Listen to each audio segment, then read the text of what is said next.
Chegou pra mim um recebido da Medicine aqui com vocês. Não é como se eu já não soubesse o que é. Mas...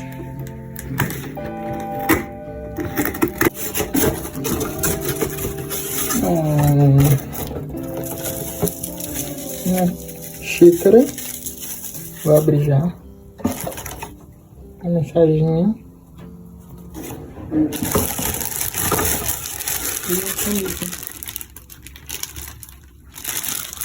Ah, veio quebrada.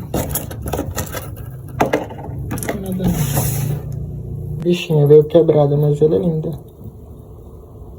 Veio a camisa também.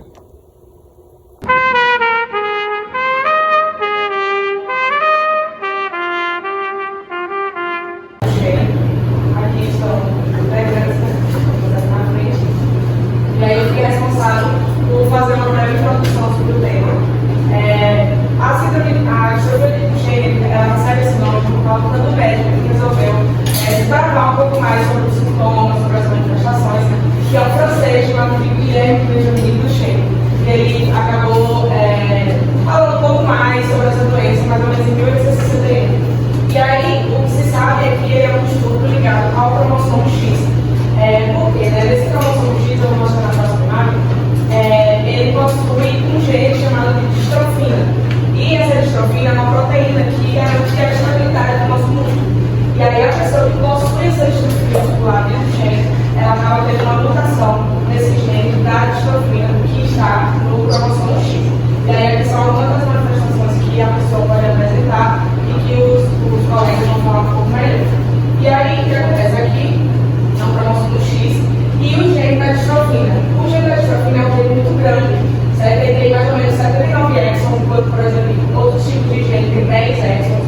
Ele tem aproximadamente 2 milhões de pares de base, enquanto outros têm 50 mil pares de base. Então você observa que ele é um gene muito grande. Então acaba que ele tem essa possibilidade que durante a meiose, durante a divisão, há uma possibilidade maior de ocorrer um erro durante esse processo. E é por isso que essa distrofia do Duchenne, inclusive, é uma das distrofias musculares mais comuns de ser observada na sociedade.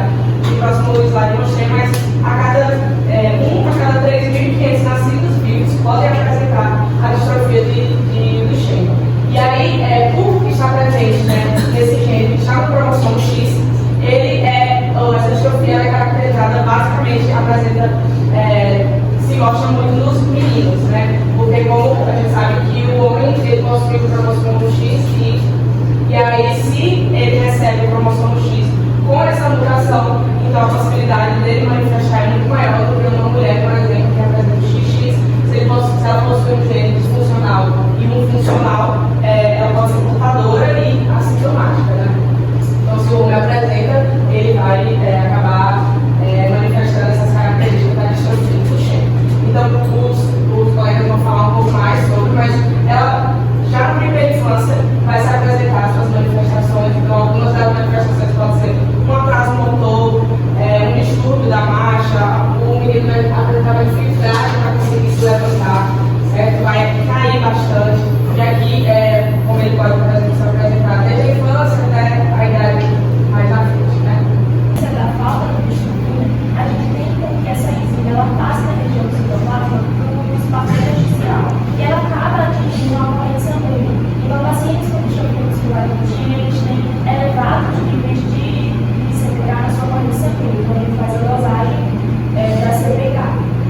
pacientes que ainda não manifestavam o quadro clínico, né, no estado pré-clínico.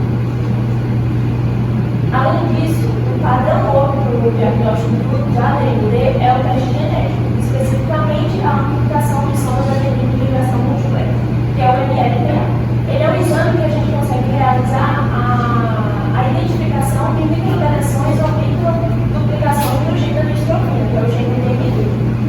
Ele é um exame que é realizado através de sondas, de modo geral, assim, o que acontece é que a gente pega oligonucleotídeos e a gente liga ao material biológico desse paciente, que pode ser tanto uma amostra de saliva como uma amostra de sangue, mas na maioria dos casos o que é melhor realizar com uma amostra de sangue com possibilidade de contaminação quando a gente pega na saliva. E aí essas sondas, que são fragmentos de DNA sintético, vão se ligar aos exons, no caso, como a gente viu, tem 79 exons do gene do DMD. E aí, por análise com software, a gente vai ver se há presença ou não desse exon nesse paciente, ou se há duplicação. Ele é um teste, e ele é um padrão ouro, porque como o Heitor falou, 70% dos casos de DMD, a gente tem que o paciente ou tem uma microdeleção ou uma microduplicação. E sendo uma microdeleção ou uma microduplicação, a gente não tem como fazer análise de cariota, por exemplo. Diante disso, a gente ainda tem os casos de mutações pontuais ou outro tipo de alteração que pode causar a distropia muscular do X. Por isso que a gente realiza também a biópsia muscular. E ela é utilizada principalmente quando esse teste ele não identifica essas alterações. Na análise do microscópio, a gente vê as alterações histológicas que a gente já falou, e se a gente utilizar a imunostopia, a gente também pode ver se há ausência da distropia nesse paciente. Deixa eu abordar um pouquinho das questões do tratamento da distrofia. A distrofia ela não tem cura, então o tratamento ele vai girar em torno de não ter um agravo não significativo para o paciente e retardar as complicações. Um dos tratamentos mais comuns é o uso de corticosteroides, como a prednisona e o dexlansoprazole, e eles vão ter ações tanto imunossupressoras quanto anti-inflamatórias, então eles vão conseguir retardar essa degeneração muscular que eu tenho na distrofia. Nós temos uma questão que são os efeitos colaterais causados por esses esteroides, como catarata, aumento de colesterol, que acaba que esse paciente ele não pode interromper esse tratamento, mas tem que lidar com esses efeitos colaterais. Como o Vitor mesmo falou, a gente tem uma cardiopatia dilatada desses pacientes portadores da distrofia, então a utilização de inibidores da ECA pode auxiliar a retardar essas complicações cardiovasculares, né, fazendo com que a complicação cardíaca ela seja mais tardia. Um tratamento, de certa forma, alternativo, mais incomum, é o de moduladores da utrofina ou utrofina, que é uma proteína semelhante à distrofina, que ela pode acabar auxiliando também essa questão da função muscular. Uma questão do uso de esteroides é que é verificado que tem um prolongamento da deambulação. Os pacientes que fazem tratamento com esteroides, eles conseguem passar um tempo mais prolongado com a função da deambulação preservada. Um tratamento interessante que eu pesquisei, que está chegando agora no Brasil, essa notícia recente, no final de 2024, é o Elevidys, que ele vai introduzir o gene da microdistrofina. Ele é utilizado em crianças de 4 a 7 anos que ainda são capazes de deambular, e ele está sendo uma terapia que está sendo testada e está tendo evidências clínicas de melhora da função muscular, da deambulação, mas que ainda está em período de análise. Uma questão aqui dos moduladores de utrofina é que eles não dependem que a pessoa tenha uma mutação específica, como ele exige, eu não achei exatamente a mutação, mas os moduladores de utrofina podem ser usados para uma gama mais ampla de pacientes. Uma questão muito interessante e muito necessária é a fisioterapia. Os pacientes com distrofia muscular de Duchenne precisam ter acompanhamento da fisioterapia o mais precoce possível, porque isso vai auxiliar tanto nos aspectos respiratórios, nos aspectos da postura, da força muscular, e lembrando que eles precisam ser adaptados, né? A fisioterapia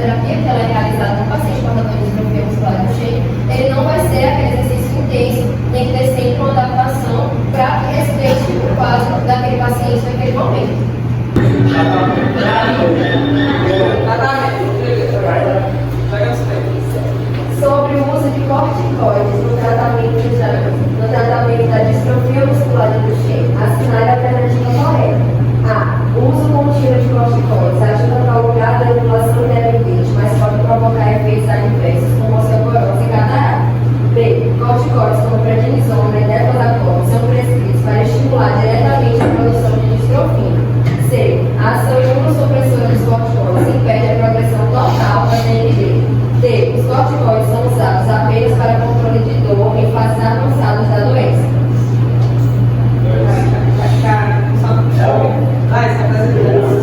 Sim.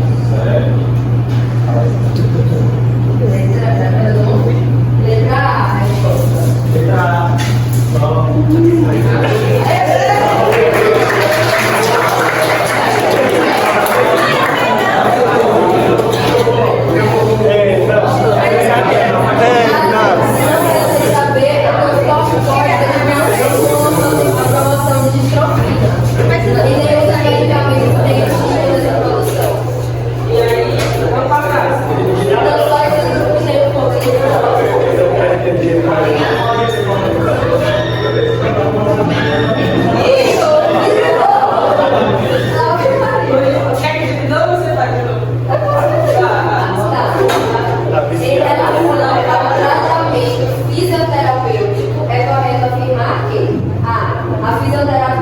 Deve ser padronizada para todos os pacientes, independente do estágio.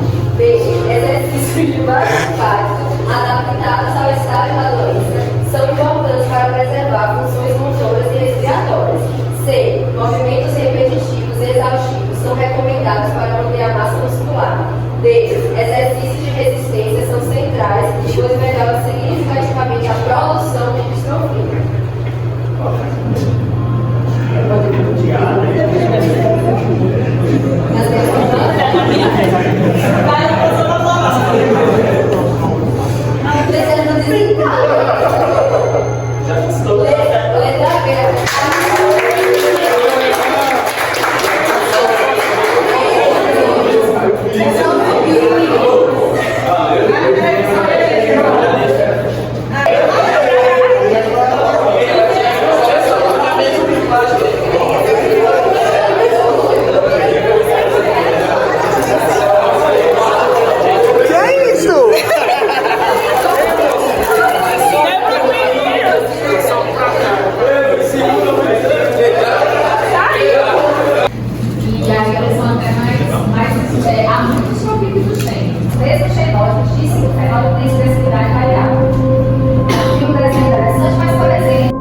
E o que é cerveja?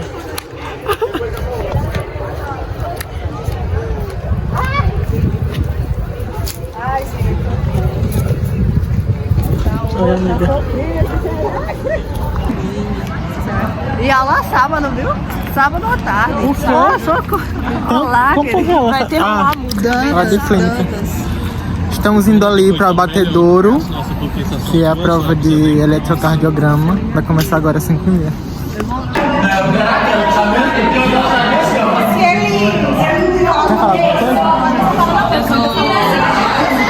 Tô mais introspectiva.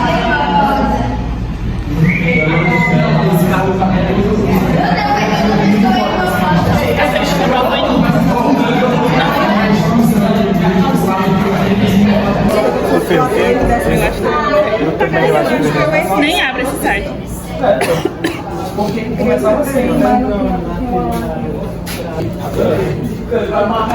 E aí, sim ou não? Zero motivo. É, zero motivo. Não, zero motivo. Isso vai depender não pode ser físico, ou pode ser uma alteração de mobilidade, intestinal, por exemplo, uma das nossas sintomas, por exemplo. Quanto ao grau,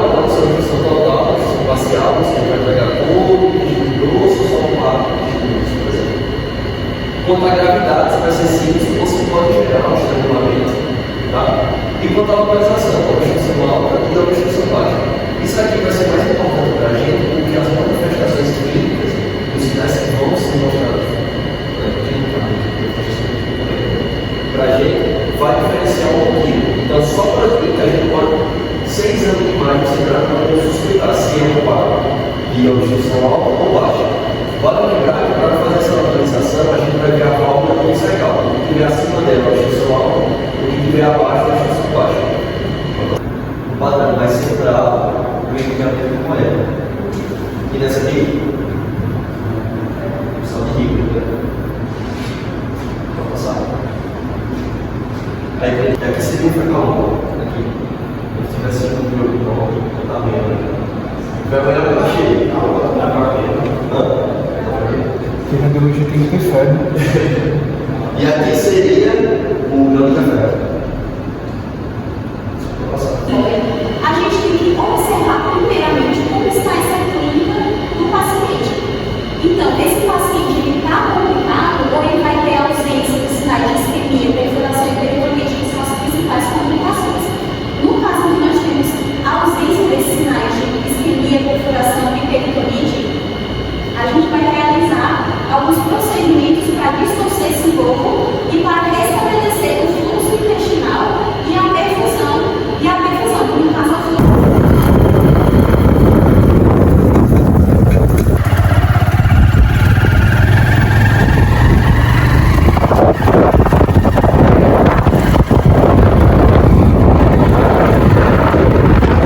Oi, gente. São 8 e pouca da noite agora, acabei de chegar em casa de um dia um pouquinho cansativo, mas que poderia ter sido mais. Então, pela manhã, eu tive aula de 7h40 de anestésicos locais, que é da matéria de prática cirúrgica. Mas quem disse que eu acordei? Ontem eu fiquei revisando com meus amigos a prova de eletrocardiograma, e aí a gente terminou ali por volta de 11h30, por aí. Então eu já fui dormir bem tarde. Eu até botei meu alarme para tocar às 5h30 da manhã, para poder conseguir acordar, me arrumar. O alarme tocou, desliguei e quando eu vi já acordei 7h40 no horário da aula. Então nem dava mais tempo de eu correr, então eu só me arrumei devagar mesmo para a aula de 9 horas, que era a aula de genética. Aí nós tivemos aula de genética, que as aulas de genética acontecem dessa forma. Primeiro nós temos uma aula invertida, onde um grupo ele fica com determinado tema de alguma síndrome, e aí ela vai explicar essa síndrome. Esse grupo também é responsável por fazer uma dinâmica com o pessoal.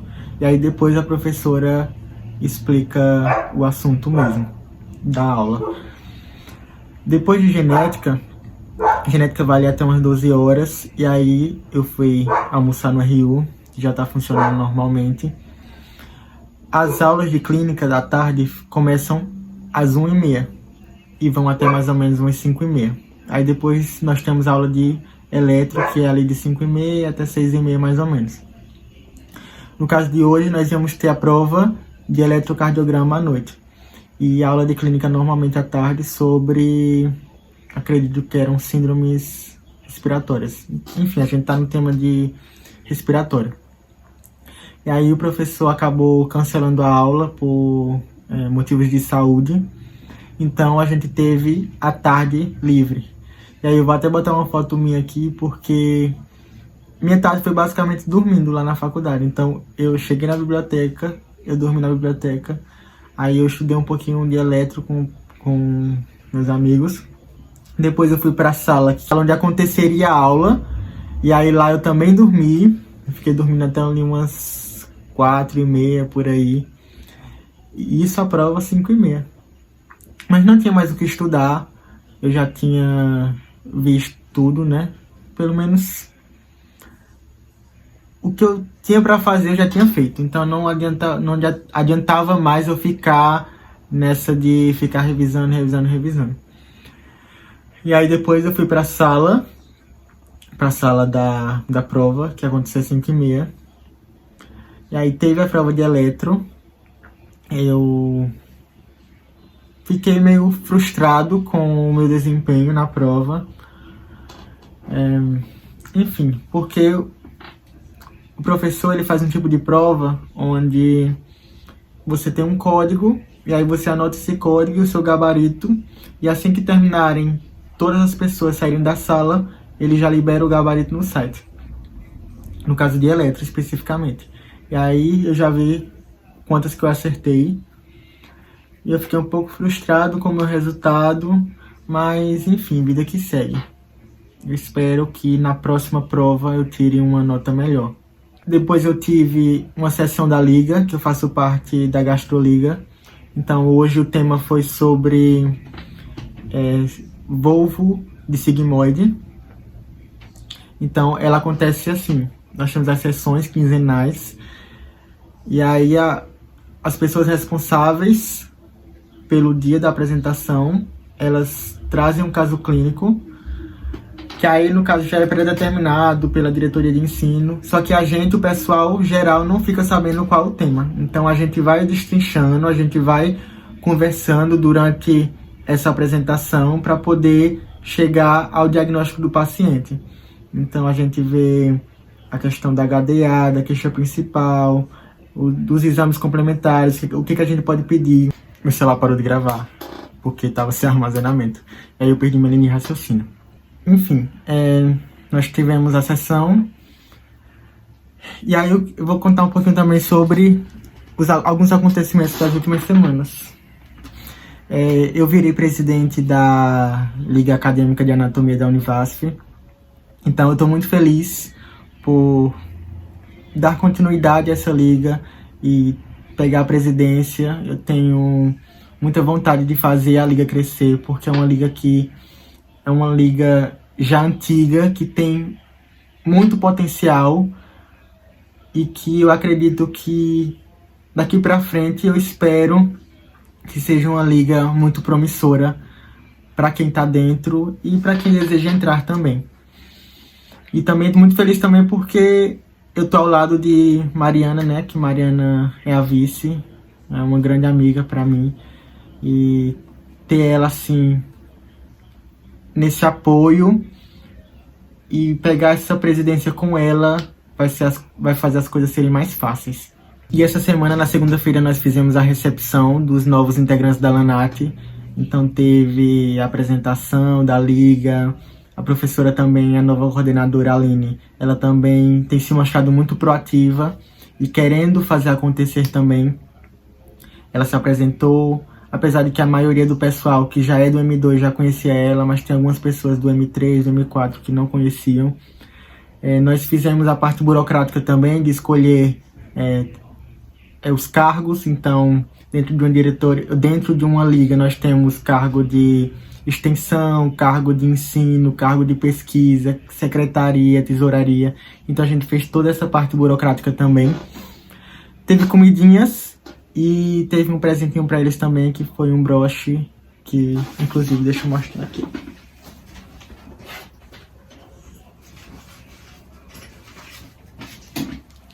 Muito fofo.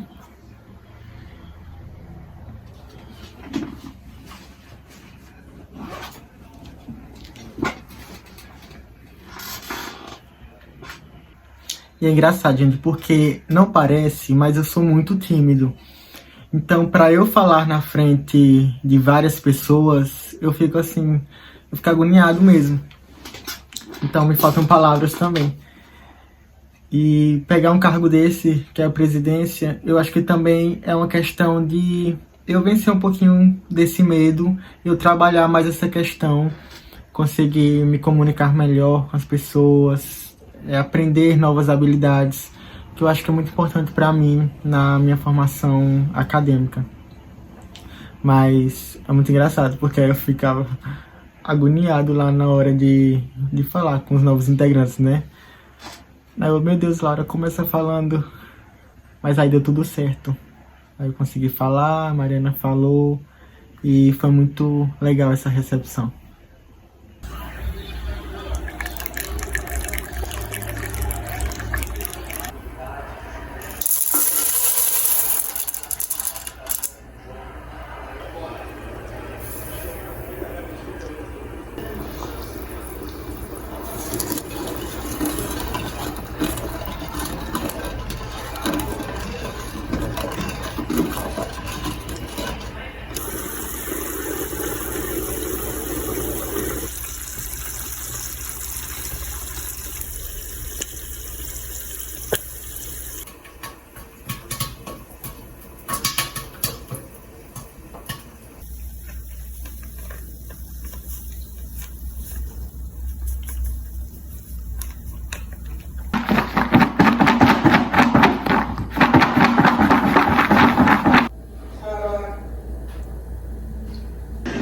gente alugou.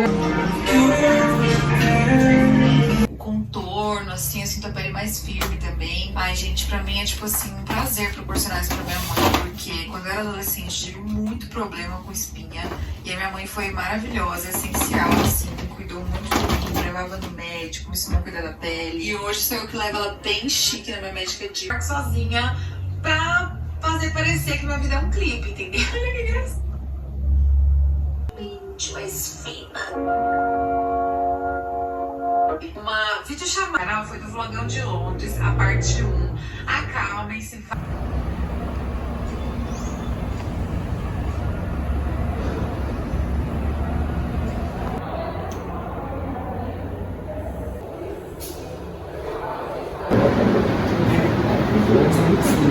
Reflexo no lábio, por fora.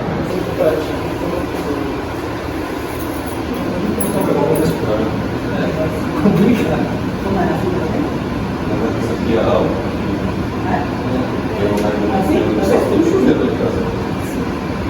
Eu acho que só fazer a balança.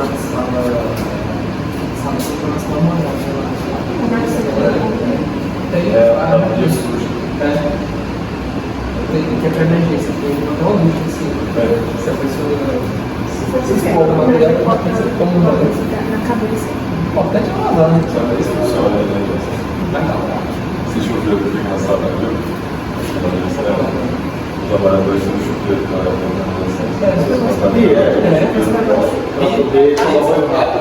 isso e jogar. Isso deve ser uma exigência da vigilância. Mas é importante. Vai ser uma segurança, né? A sala acho que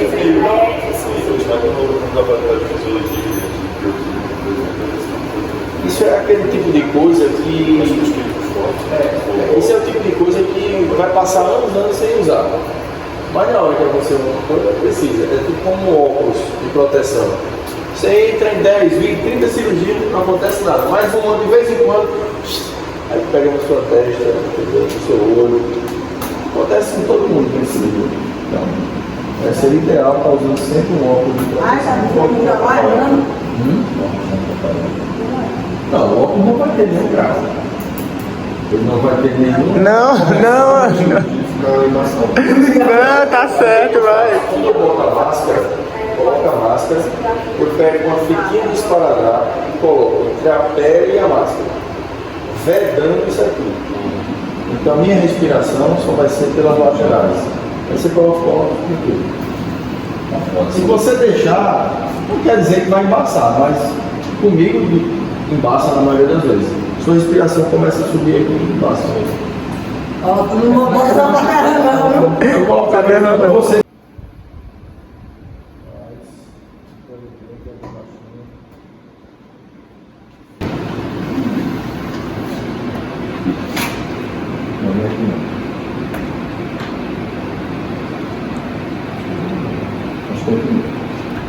Ele desce, mas não sobe.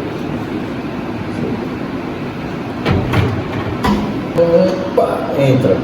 Quando ele entra, eu vou empurrando, mas eu empurro em que sentido? Para frente, posterior e superior. Então, ele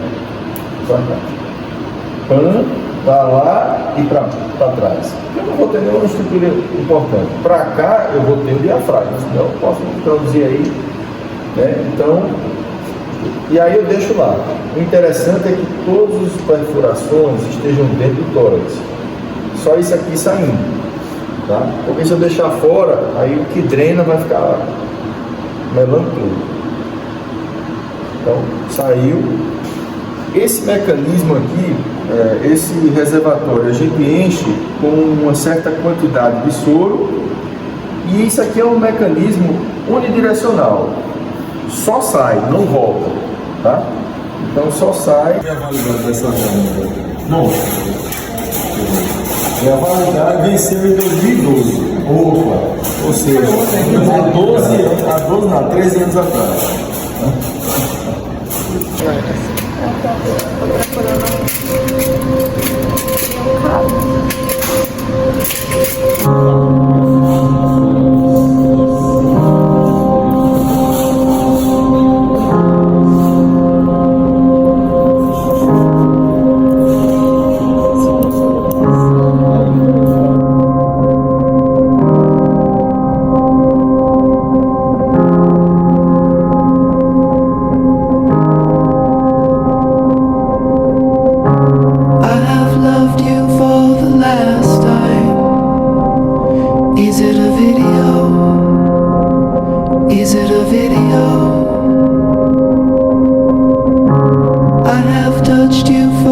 last time? Is it a video? Is it a video? For the love, for laughter, I flew up to your arms. Is it a video? Is it a video? For the love, for laughter, I flew up to your arms. Is it a video? Is it a video? Is it a video?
Então, aí eu passei a tarde aqui no Oasis, que é esse espaço aqui do professor Carlos Dornels, que é o professor da gente do nosso curso. Ele também trabalha muito com artigos e produção de artigos e orientação, tanto de alunos da graduação quanto alunos de doutorado, mestrado, enfim.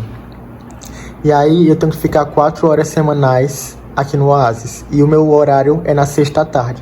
Então eu fico aqui de 1 hora da tarde até 5 horas. Hoje eu estava fazendo a coleta de dados de alguns artigos de um trabalho que eu estou fazendo. E aí, basicamente é isso o espaço. É um espaço bem legal, tem ar-condicionado, tem umas comidinhas ali, tem café. Aqui é realmente um espaço que eu gosto muito de estar. Não somente falando do espaço físico, mas o espaço Oasis mesmo. As pessoas que frequentam, o professor. Eu sinto que aqui eu tenho um aprendizado além da conta. E são pessoas muito legais aqui dentro também. Então, por exemplo, se eu entrasse no Oasis pensando em currículo, e agora que o Enari não tem mais currículo, eu já teria saído. Mas não, eu nunca entrei no Oasis pensando somente em currículo. Eu entrei no Oasis porque é um lugar que eu sinto que vai me fazer crescer como pessoa, academicamente, além de ser um espaço muito legal que eu gosto de estar. Então é algo prazeroso para mim. E eu sinto que é isso que importa quando você escolhe o que você vai fazer dentro da faculdade. É que algo seja prazeroso para você e não que você está fazendo isso só para construir um currículo. Até porque eu escutei uma vez, assistindo um vídeo, que o currículo é para ser uma história que faz sentido. É para você olhar para o seu currículo e pensar, meu Deus, olha a minha trajetória, olha tudo que eu fiz até aqui e olha quanta coisa legal que eu construí ao longo desse tempo e quanto isso tudo foi prazeroso para mim. Então eu acho que isso vale muito mais. Aí deu 5 horas já e eu vou encerrar meu expediente aqui no Oasis.